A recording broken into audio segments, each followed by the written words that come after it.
Frairen sat inside the great window of the ship, drifting quietly at the edge of the system, and his eyes moved slowly across the black canvas of the endless sky. And though he had watched the stars many times before, something now felt different and heavy like the air before a storm, and his chest tightened with a sense he could not name. And he leaned forward, pressing his hand to the cold glass, as if reaching for an answer he could not see.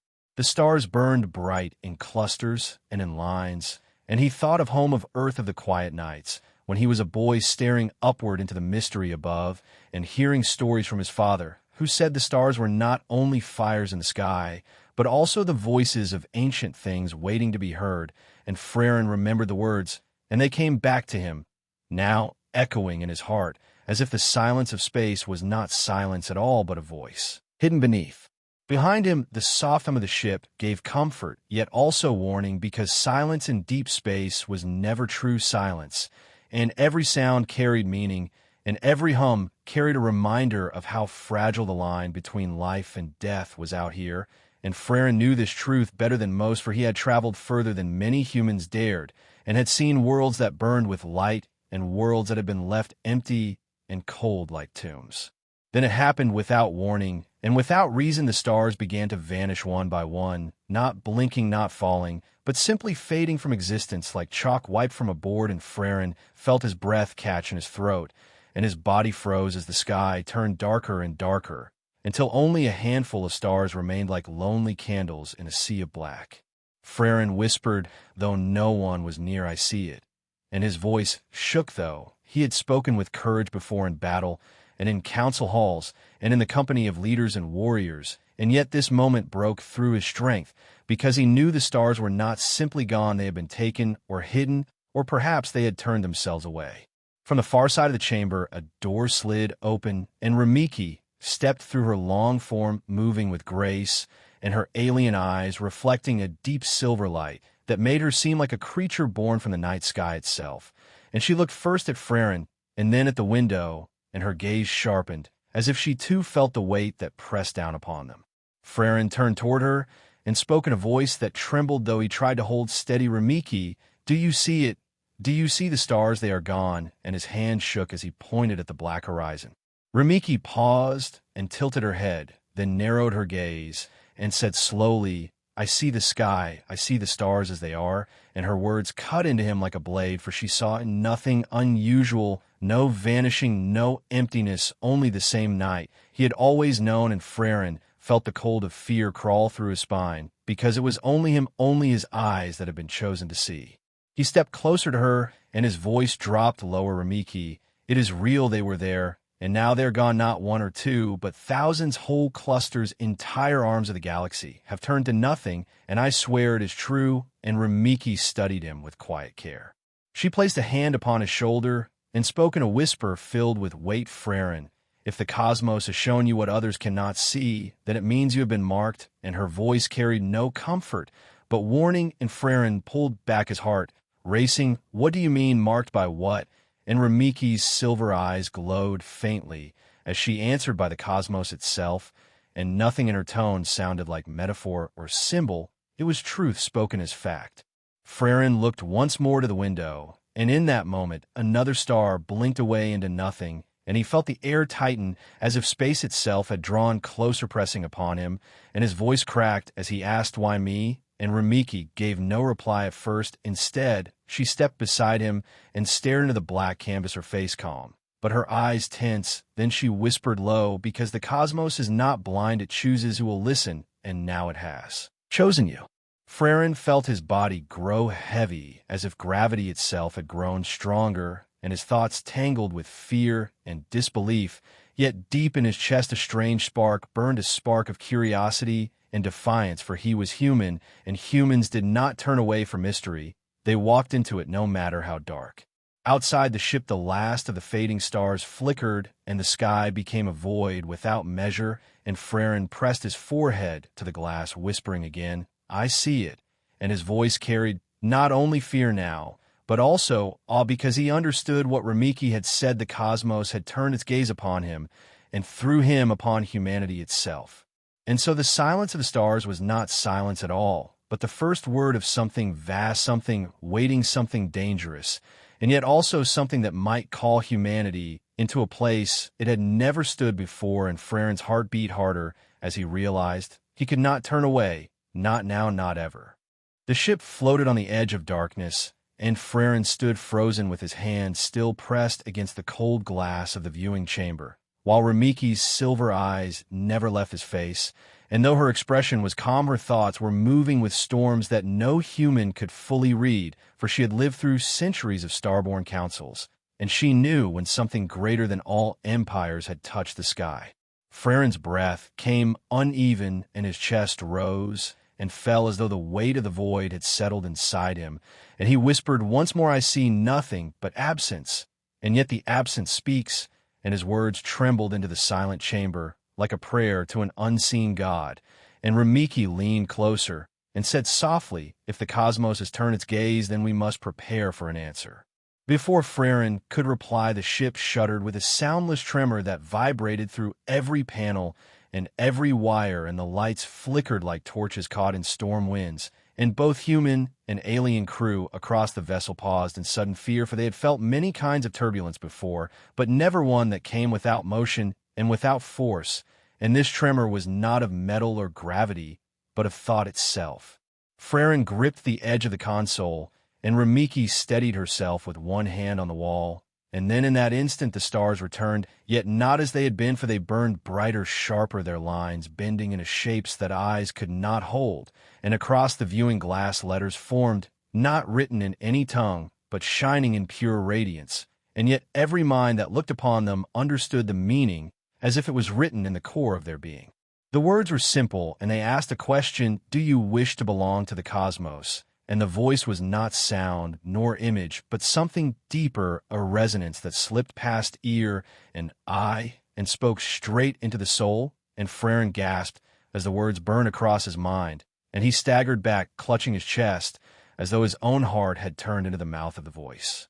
Rimiki's silver eyes widened, though her body did not move, and her lips whispered the same words with terror, as if she had no choice but to repeat them: do you wish to belong to the cosmos?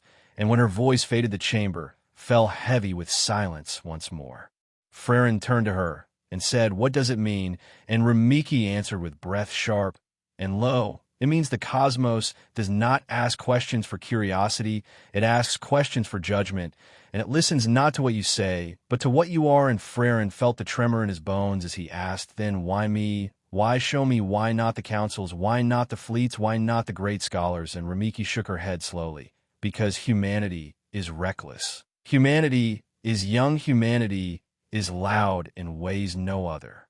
Race dares to be, and perhaps the cosmos has chosen you because you are the sound of that defiance." Frairen's thoughts raced as fast as ships and warp his mind, dragging through memories of Earth, through wars and victories, through failures and rebuilding, and he thought of children laughing under skies of home, and he thought of soldiers bleeding under flags of nations, and he thought of dreamers who had reached upward with hands stretched toward stars that never answered, and now at last they had answered, though the answer was a question more dangerous than any weapon. The words still glowed across the glass, fading and returning like breathing light. "Do you wish to belong to the cosmos?" And Frairen felt as though each pulse of the question carried weight, pressing against his ribs, pressing against his skull, pressing until he feared he would collapse under it. And yet beneath the pressure a spark of something else burned, a fire not of fear but of wonder, and he spoke with voice raw but steady, "I cannot decide for all humanity, but I can listen, and I can carry the choice to them." Rimiki's gaze turned sharp like a blade, for she knew what he spoke was true, but she also knew the danger. And she whispered, "Frairen, the cosmos does not wait long for answers. It is not the Council of Worlds where years pass before a single decision is made. When it asks, it seeks response. And if no response comes, then silence itself becomes the answer." And Frairen's heart beat louder with the sound of finality. Across the ship, crew members whispered the words, repeating them in fear, repeating them in awe, repeating them in disbelief. Some pressed their heads to their hands, some laughed nervously, some wept quietly, for no translation device had spoken, no signal had been decoded, and yet all had heard the same question in the same voice inside their minds. Frairen stood tall though trembling, and he said, "If humanity does not answer, we will be judged as nothing. And if we do answer, then perhaps we will be judged as something, even if we are small and weak, still we are not nothing." And Rimiki's face softened as she whispered, "You speak as only humans speak. You turn fear into challenge. You turn silence into voice. And that is why the cosmos has noticed you." Then, without warning, the light across the window pulsed brighter than before, filling the chamber in white brilliance. And once more the words flared, "Do you wish to belong to the cosmos?"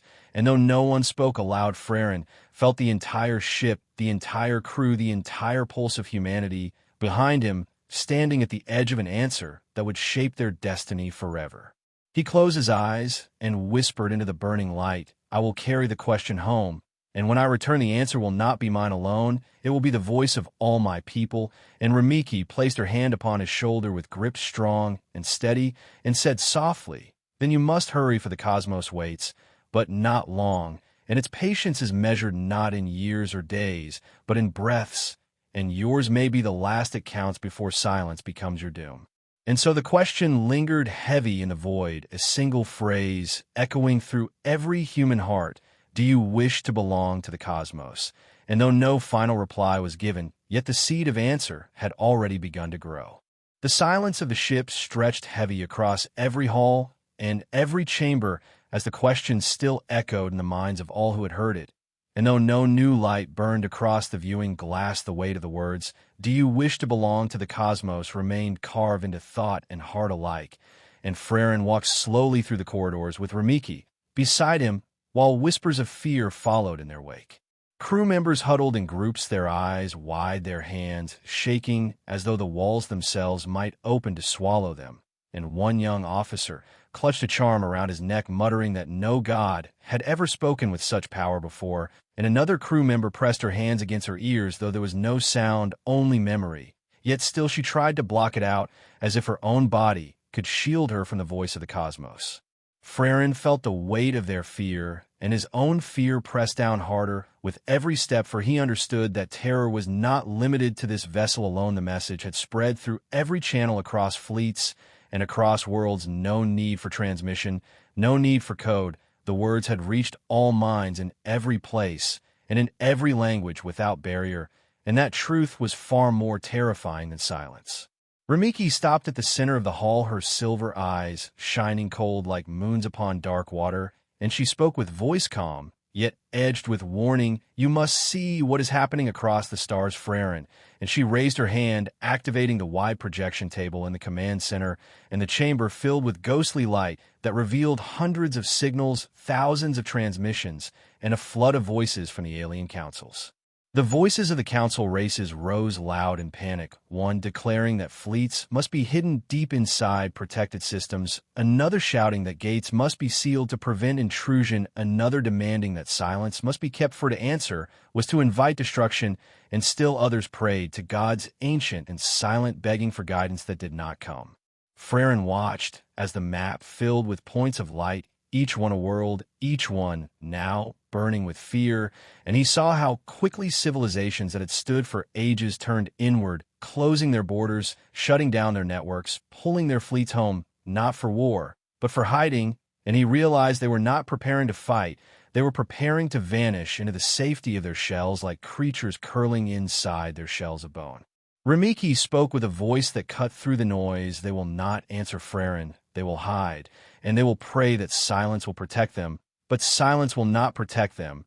It will only mark them as absent, and absent voices are already lost." And Frairen turned to her with fire in his eyes and said, "Then it falls to us, then it falls to humanity."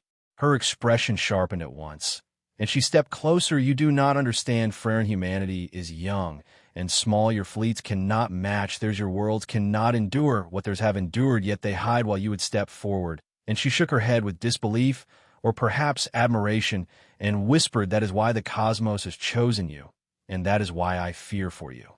Frairen placed his hands on the table, staring at the flood of transmissions, fear and denial spreading like fire through dry grass. And he thought of Earth far away, thought of his people who had always been divided by borders, and yet always found ways to rise when pressed to the edge. And he thought, if humanity does not answer, then the cosmos will decide we are nothing, and if we do answer, perhaps we are something, and even something small is greater than nothing. The room fell quieter as crew gathered around, listening to the voices of panic echoing from every world, and one soldier spoke, his voice trembling, "Captain, if all the others hide, then what chance do we have?" And Frairen turned to him and answered with a steady tone, "We have the same chance. We always had the chance to stand or to kneel, and I, for one, will not kneel, not before silence, not before fear, and not before the cosmos itself."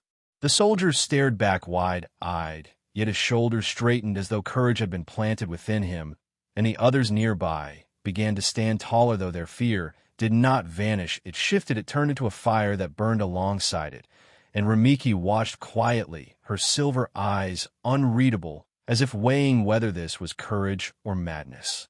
Then the ship's system lit with another wave of energy, and the lights dimmed once more as a pulse of brilliance swept across the sky outside, and Frairen ran back to the window, with Rimiki following close, and what they saw was not only darkness now, but motion, great rivers of light, flowing through the black, folding into shapes that looked like eyes, or perhaps gates, or perhaps storms, and the question once more echoed in their minds, though softer, "Now, do you wish to belong to the cosmos?"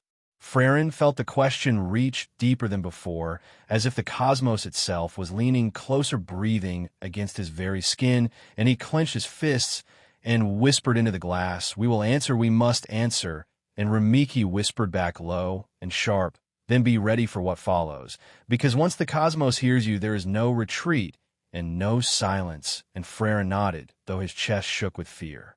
Across the galaxy, fear spread like shadow, yet in the heart of humanity, another feeling began to rise: curiosity, defiance, the will to prove that they were more than children lost in endless night. And though Frairen did not yet know how they would answer, he knew the moment of decision would come, and when it came, silence could not be their reply. And so fear filled the stars, but within that fear, sparks of fire began to glow, small but unyielding, the fire of a young species who had always been told they were too weak, too reckless, too small, and yet who now stood as the only ones who might dare to answer the voice of the cosmos itself. Frairen stood before the great council of Earth, where leaders from every nation had gathered inside the shining chamber built high above the clouds, and his face carried the weight of the question that had reached all minds: "Do you wish to belong to the cosmos?" And though the hall was filled with voices rising in argument and fear, his presence cut through the storm like a blade through cloth, for he had seen the stars vanish with his own eyes, and he had felt the breath of the cosmos whisper in his bones. The leaders shouted across the chamber, some crying that silence was safest, some declaring that to answer was suicide, some begging that humanity remain hidden, while others demanded action bold and fast. And the sound rose like thunder against the walls until Frairen raised his hand, and the hall fell quiet, for even the loudest voices wanted to hear the man who had first carried the vision. Rimiki stood beside him, her tall form calm, her silver eyes watching every face with the patience of centuries, and she whispered to Frairen, so that only he could hear, "Speak with care, for they are afraid, and fear blinds them." And Frairen nodded, though his heart raced with fire.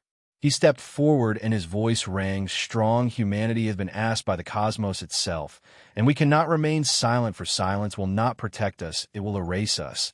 And if we speak, we may fall, but we will fall as those who stood, and not as those who hid." And his words moved through the chamber heavy and sharp, and the leaders leaned in listening.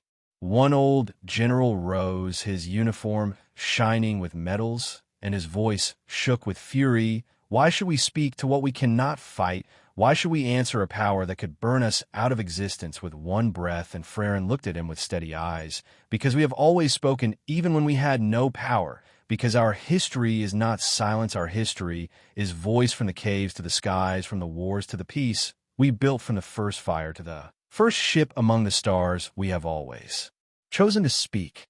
The chamber murmured with restless sound, some nodding in agreement, others whispering in fear, and Rimiki's silver gaze moved slowly across them. And she spoke aloud for the first time to the council. Her voice flowed smooth: "Humanity is young yet strong, and it is reckless yet brave, and though I fear your answer will call fire upon you, I know that the cosmos will listen, because you are unlike the others who hide, and I tell you, now hiding will not save them." Her words fell like stones in still water, and the ripples spread through the hall, and for a moment, even those who hated her alien presence could not deny the weight she carried, for she had seen many ages, and still she chose to stand here with humanity. Frairen turned back to the leaders and said, "You fear death, but death will find us whether we hide or speak. The question is not whether we will die, but whether we will live as something more than shadows. And I tell you, I would rather stand in the light for one moment than cower in darkness for eternity." And the chamber filled again with voices, but now they were different, less fear, more fire. A young delegate from a small nation rose, her voice trembling yet proud. "We have been given a chance no other has taken. We must not let fear steal it from us." And another leader followed. "Yes, we may fall, but silence is already defeat." And soon voices across the hall joined together until the chamber echoed, not with panic, but with rising resolve, and though not all agreed, the tide had turned. Rimiki leaned close to Frairen and whispered, "They will choose to answer," and Frairen whispered back, "Yes, but the cost may be heavy," and Rimiki replied, "The cost of silence would be heavier still." The council called for a vote, and the great screen lit with names and nations, each voice cast into the record. And as the light grew, Frairen felt the weight of history pressing upon his shoulders and upon every heart across Earth, for never before had all humanity been asked one question as one people, and now they were called to speak as one. The results appeared slowly glowing across the chamber, and the choice was made: humanity would answer. And though the decision carried fear, it carried also pride and hope and fire. And Frairen closed his eyes for a moment, breathing deep, as though he had been holding his breath since the stars first vanished.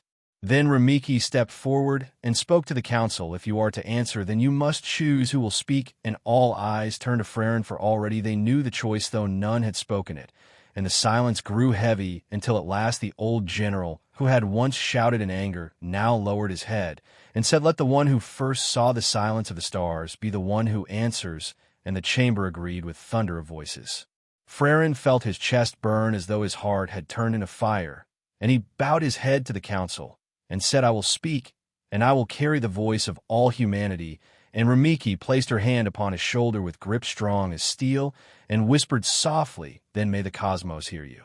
Across the world, news spread faster than light, across screens, across airwaves, across the very pulse of thought, for all had already felt the question in their minds. And now they heard the answer: humanity will not remain silent. Humanity will speak. Humanity will face the cosmos. And the world trembled, not in fear, but in the rising storm of something greater than fear.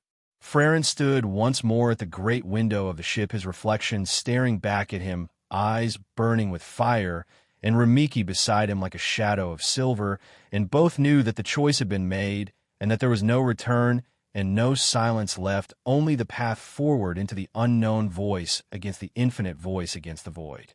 And so humanity had chosen not to hide, not to kneel, not to vanish into silence, but to stand and to answer the voice of the cosmos, whatever it might bring. Frairen stood again at the wide window of the ship, and the stars outside no longer shone in the calm order he had known since childhood, for they bent and shifted like rivers of fire flowing across the black sea of space, and they formed great arcs of light that curved into shapes his eyes could not hold, and his mind struggled to understand, and each shape seemed to look back at him, as though the cosmos itself had turned into 1,000 watching eyes. Rimiki stood beside him, her silver gaze fixed on the shifting sky, and her voice came low and steady. "This is the beginning, Frairen. The question was only the call, and now comes the test." And Frairen asked in a whisper, "What test?" And Rimiki replied, "The test of worth, the test of spirit, the test that no fleet can pass with weapons and no council can pass with words." The ship shuddered as if pulled by unseen hands, and the crew cried out as alarms flared, though no enemy was near and no weapon was fired. Yet the vessel drifted off course, pulled into a current of light that no chart had ever recorded, and Frairen grabbed the railing as the view outside, twisted stars bending into tunnels and storms of color folding inward upon themselves like living rivers. One officer shouted, "Captain, the controls do not answer. We are caught in something beyond gravity." And Frairen steadied his breath, his voice strong though fear burned inside. "Hold the line, stay calm. We are not broken. We are being taken." And Rimiki's silver eyes narrowed with sharp truth. "He is right. We are being carried not by accident, but by choice. The cosmos itself is drawing us into its heart." The crew trembled, yet obeyed, and the ship plunged deeper into the storm of light. And Frairen felt the pressure inside his chest, not only from fear, but from something larger, as though the cosmos itself pressed upon his soul, demanding to know whether he would yield or stand. And the voice returned soft, yet heavy, "Show us why you exist." And those words burned through his mind. Frairen closed his eyes, gripping the railing, until his knuckles turned pale, and he whispered, "We exist. Because we refuse to be silent, we exist. Because we fight to live, we exist. Because we dream." And though no answer came, the light outside shifted, and the storm calmed into a great sphere of silver fire, stretching endless before them.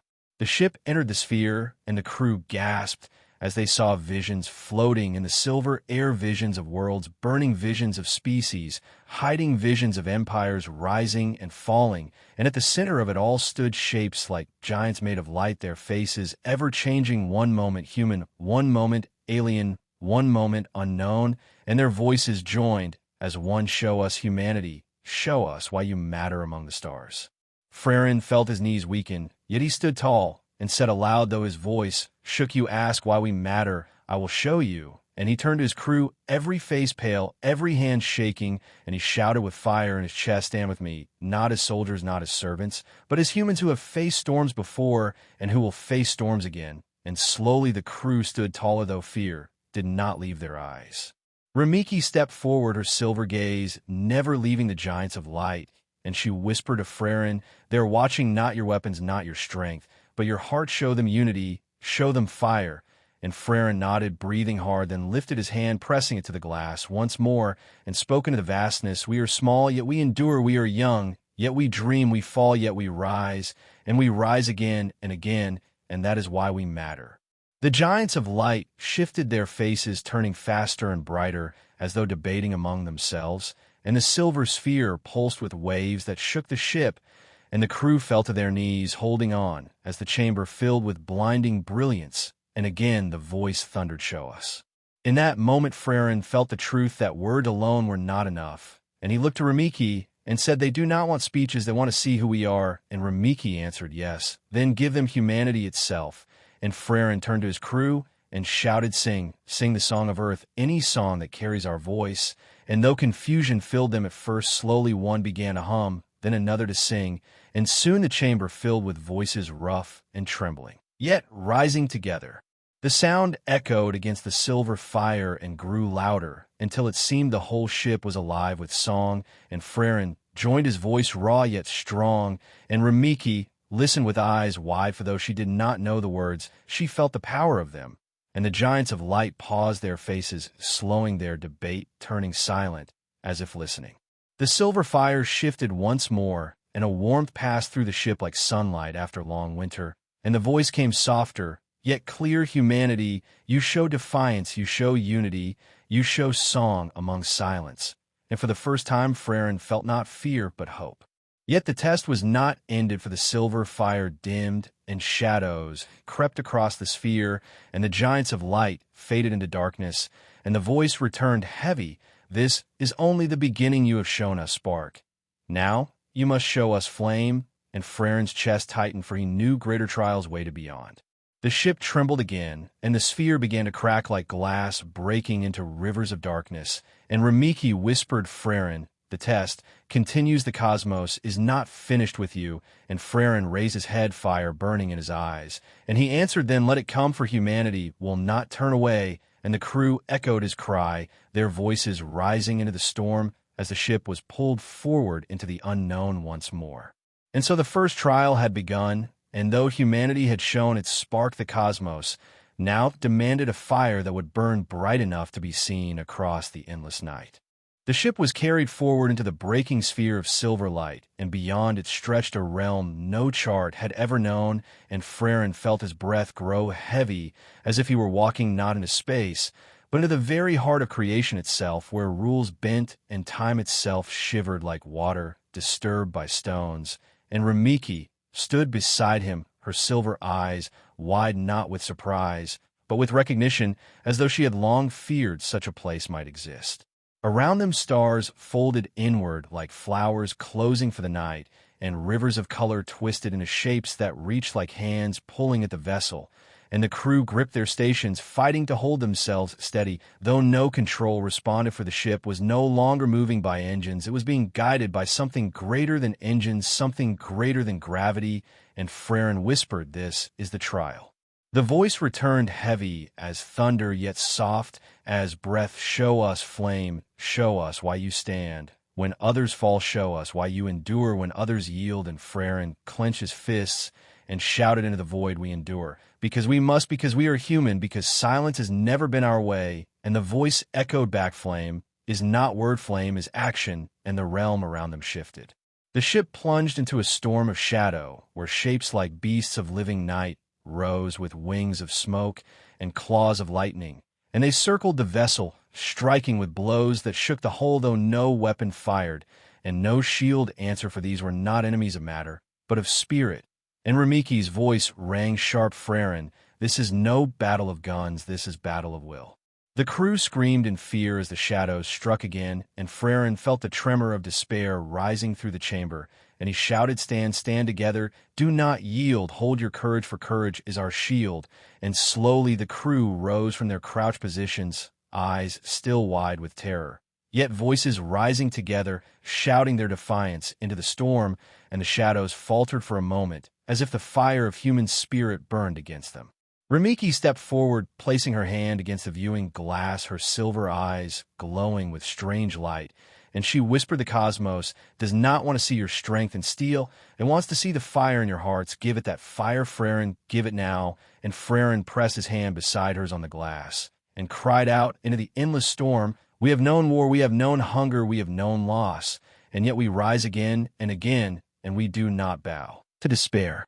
The shadows screamed with voices of countless echoes and surged stronger, crashing against the hull, until sparks burst across the consoles, and crew members fell to the floor. Yet even as they fell, they lifted their voices, shouting louder, singing again, as they had sung before, and their song carried into the storm, rough, broken, yet unyielding. The beasts of shadow recoiled, writhing as though wounded by light they could not see, and the storm cracked with fissures of silver fire pouring through the dark. And the voice returned softer, "Now you show spark, you show flame. Yet flame must survive the wind, flame must survive the storm." And once more the trial changed. The ship was pulled into a void where time twisted and minutes stretched into hours and hours into moments. And the crew cried out as they felt memories slip from their grasp, names, faces, moments of childhood, fading in a haze. And Frairen clutched his head, fighting to hold the memory of Earth, fighting to remember the faces of his people. And he roared into the void, "You cannot take them from me. You cannot take what we are. We carry our past in every step and in every breath, and that past will not die." Rimiki staggered beside him, whispering, "Frairen, hold fast, for if memory dies, then flame dies." And Frairen reached out, gripping the hands of those nearest, and shouted, "Hold to each other, hold to the names, hold to the songs of home." And the crew linked hands, voices shaking as they spoke their names, their memories, their stories aloud, one by one, filling the chamber with the chorus of human life, and the void trembled against the weight of memory. The darkness cracked again, and silver light burst through brighter than before, burning away the storm, and the voice thundered, "You endure, you defy, you remember." And Frairen fell to his knees, gasping for breath, yet smiling through sweat and pain, for he knew they had stood against the second trial. Still the test was not over, for the cosmos was not yet satisfied, and the ship was drawn further into the strange realm, until they reached a place where worlds folded in on themselves, collapsing like paper burned by flame, and reformed again in endless cycle, birth and death, without rest. And Frairen felt the horror of it deep within, for this was the trial of meaning. The voice came again, "Show us why you seek more than survival. Show us why you reach beyond death. Show us why you matter in a cycle that devours all." And Frairen rose, unsteady yet fierce, and shouted, "Because survival is not enough, because we do not only live, we dream, We hope, we love, we build, and we reach for more than the cycle, and that is why we matter. The collapsing worlds rumbled as if considering his words, and Rimiki placed her hand upon his shoulder, her silver eyes shining with quiet pride, and she whispered, "You speak, as only humans can you speak fire into the cold," and Frairen answered with heavy breath, "Then let them see it, let them see us all." And he turned to his crew and commanded, "Tell the cosmos your dreams, tell it why you reach." Voices rose across the chamber, some speaking of children, yet to be born, some of oceans, yet to be crossed, some of peace, yet to be found, some of stars, yet to be reached, and their words wove together into a storm of hope so strong that the collapsing worlds froze their endless cycle and held still as though listening, and then they shattered into silver dust, drifting into calm silence. The voice returned one final time, "You have shown spark, you have shown flame, you have shown meaning, and though the trial is not ended, you have walked further than most, and you stand still," and Frairen whispered hoarse, yet steady, "Then we will walk further still, for humanity does not stop." The storm faded, and the ship drifted once more into quiet, though the crew collapsed in exhaustion, and Rimiki helped Frairen stand, her voice soft. "You have carried them through trials that break empires, and still you rise," and Frairen answered with a weak smile, "We rise, because that is who we are," and in the silence that followed, the cosmos listened.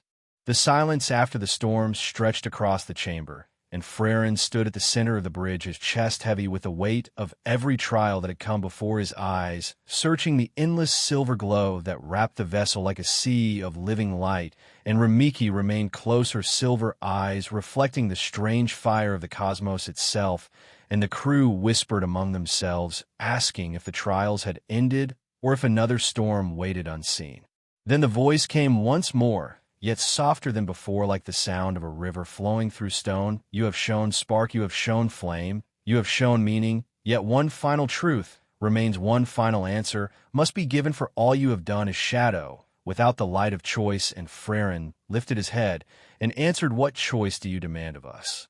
The cosmos answered as the stars themselves bent in the shape of words, choice of path, choice of burden, choice of destiny. For every fire burns until it consumes its fuel, and you must tell us if humanity will burn for itself or if it will burn for all. And Frairen felt the weight of this question press against his very soul, for it was not only his choice, it was the choice of his kind. And Rimiki touched his arm, whispering, "This is the heart of it. This is why the cosmos waits."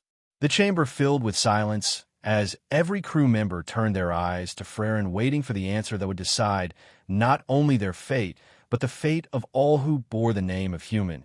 And Frairen looked at them and saw faces weary with struggle, yet alight with something greater. And he turned his gaze to Rimiki, who stood unbent, though her strength came not from steel, but from faith, and he felt the fire rise within him. He stepped forward, raising his voice, so all could hear, and cried, "We are human, and humanity does not burn for itself alone. We burn so others may see the fire we burn, so the dark may be driven back, not only for us, but for all who come after, and for all who stand beside us, for we know what it is to suffer, and so we cannot leave others in silence and shadow." The silver sea stirred with thunder, and the voice asked again, "You would carry burden that is not yours, you would fight wars that are not yours, you would bleed for strangers. Why?" And Frairen answered with steady fire, "Because we are not only flesh, we are not only survival, we are hope. And hope has no walls. Hope cannot be contained within one world or one people. Hope must reach across the cosmos, or it dies, and if hope dies, then fire dies." Rimiki stepped forward, her voice like a song echoing his words. "Humanity is the flame that lights paths unknown. Humanity is the hand that lifts even when broken. Humanity is the answer the cosmos seeks." And the crew lifted their voices with hers, shouting words of defiance and of promise, until the chamber shook with the sound of mortal throats raised against eternal silence. Then the light shifted, and the ship was lifted higher through the sea of silver, rising past storms, past shadows, past collapsing worlds, until at last they reached a place that burned brighter than any star, a core of fire and silence, where all creation seemed to hold its breath. And the voice spoke one last time, "Your fire has been weighed, your meaning has been tested, your choice has been given, and you stand unbroken." Humanity answers, and humanity is accepted. In that moment, the core of silver flame burst outward, not with destruction, but with life, and the vessel was carried like a leaf on a wave back into the realm of known stars. And the crew fell to their knees with cries of wonder as they saw constellations once more burning clear against the endless black, and Rimiki smiled with quiet relief, whispering the cosmos has listened and it has answered. Frairen stood though his legs trembled, and he looked upon his crew, and he said, "We came seeking nothing but survival, yet we leave with something greater. We leave with recognition that the cosmos does not forget those who burn bright. And though our journey is far from over, we have shown that we are more than silence, more than shadows. We are fire, and fire will endure." The crew rose, lifting their voices in cheer. Their fear turned now to fierce pride, and their ship, though battered and scarred, seemed to shine with new light, as though it too had been transformed by the trial. And Rimiki placed her hand against the viewing glass, her silver eyes gazing far into the horizon, and she whispered softly, "So only Frairen could hear. Your people will be remembered for this. They will never be small in the eyes of the cosmos again." Frairen smiled, though his body ached, and he answered, "Then let us carry this fire, not as crown, but as duty. For if the cosmos has listened, then others will listen too, and we must be ready to speak again and again until every corner of shadow knows the sound of humanity and its flame." And so the ship turned its bow toward the waiting stars, engines humming once more, though they now felt less like machines of steel and more like wings of spirit, carrying them into the next horizon. And the crew held fast to their stations, each heart alight with purpose, and each voice remembering the trials they had passed together. The cosmos itself seemed to whisper farewell as they left the silver sea behind and entered again the wide expanse of dark where planets turned and suns burned. But this time it was no longer empty, for the silence now carried memory of human fire, and that fire would not be forgotten. Frairen stood tall at the heart of the bridge, his gaze fixed upon the far line of stars, and he spoke with quiet strength to the cosmos. "We have given our answer, and now to the stars we will give our journey, for humanity does not stop." And Rimiki placed her hand upon his shoulder and nodded. "Humanity does not stop." And with that vow burning within them, they carried forward into the vast night, their flame unbroken, their path endless, their story only just beginning.